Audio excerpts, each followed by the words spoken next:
The question that we have is, it says that a constant force F acting on a car of mass m moves the car up the slope through a distance s at constant velocity v. The angle of the slope to the horizontal is alpha. अब force इन्होंने जो दिखाई है वो F है और S है, ठीक है। अब F और S अगर आप बात करोगे तो आपके पास एफिशिएंसी के लिए फॉर्मूला होता है क्या?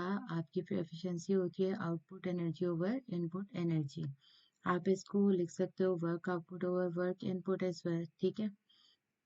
अब अगर आप इसको ये लिखोगे तो वर्क इनपुट क्या है कि आपने एक फोर्स अप्लाई की है F और आपने इसको मल्टीप्लाई कर दिया S से, ये इसका इनपुट टोटल वर्क ये होना चाहिए।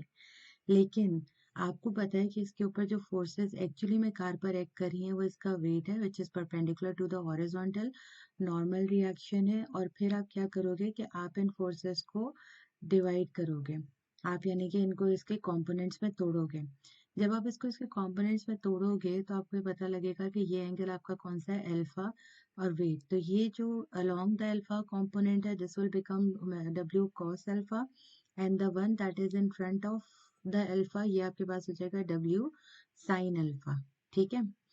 अब देखो आपको इन्होंने कहा है कांस्टेंट फोर्स। कांस्टेंट फोर्स का मतलब ये है कि रिजल्टेंट फोर्स क्या है, जीरो है।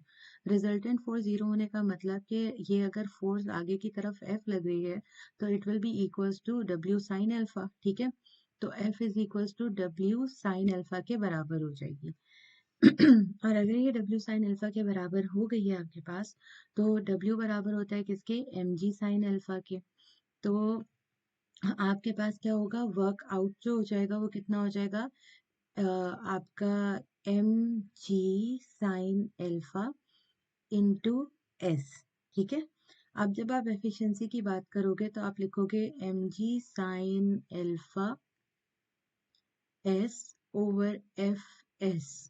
एस और एस कैंसिल हो जाएगा, आपके पास आ जाएगा M G sine alpha over F.